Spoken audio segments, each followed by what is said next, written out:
here at the NC State Health Care Center, where yet another Ebola patient is being transported to the health center for treatment. The patient began exhibiting signs of coughing and high temperatures. Ebola is suspected. Thanks to our reporter on the ground for the late-breaking update on the Ebola outbreak, now here in our state of North Carolina. Reports of Ebola cases have been flooding in for the third straight day now, as the outbreak seems to be in full swing. The CDC is continuing to stress that the public is in no danger. We now head to the hospital to get the latest from our head reporter. Adam Gabby here for WRAL News. The Ebola outbreak is running rampant here in North Carolina. Numbers like these are unheard of and are quickly escalating to a code red emergency. 6 months into the apocalyptic outbreak, and 6 patients have been diagnosed, or pretty close to diagnosed, with the Ebola virus. These cases are just the latest in a string of nearly half a dozen cases across the state. We thank our news team on the ground for taking on the threat of Ebola to bring us the latest of the horrific outbreak. Again, the CDC says the public is in no danger, but we now head back to the hospital where our reporters have the head doctor to answer questions. Will this kill Ebola?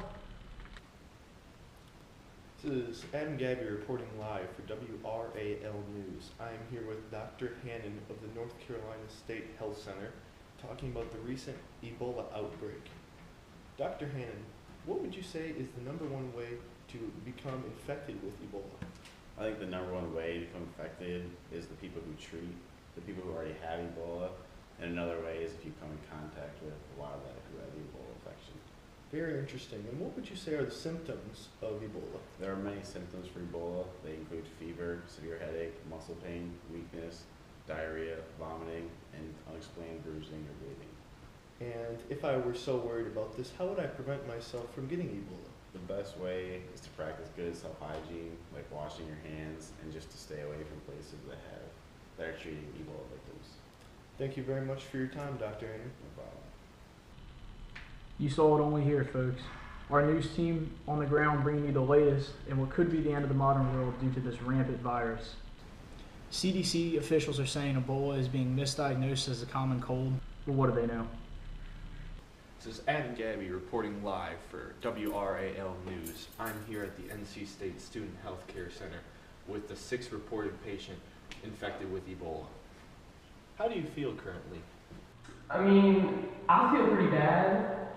I've been coughing and sneezing and coughing, and I threw up once. Okay. When did you first know you were infected with Ebola? I guess it would have to be that time I threw up, because that threw me for a loop. How do you believe you became infected with Ebola? Well, I work at the hospital, cleaning bedpans and stuff, and there was like this patient there that thought he had Ebola, and he was coughing a lot around me. I think that might have been it. You do realize you cannot become infected through the air. Well, I mean, some of his like nose drippings or something could have gotten on me. Okay, yeah, of course. How do you feel overall? I mean, I can still get around and stuff, but it's pretty bad. Okay, well, hopefully we wish you a safe and speedy recovery. I'm Adam Gabby signing off with WRAL. The 6 patient's official papers have just been released with the new test studies, and she has been tested negative for Ebola. Nothing but the common cold. Folks, stay on alert. Don't let that fool you. Those tests are known to produce false positives. The virus is known to appear in the late stages. Stay clean. Don't forget to disinfect before you get the Ebola. The CDC urges the public to remain calm. It reminds them that Ebola is difficult to contract, but stuff happens, so be on alert. You could be the next Ebola victim.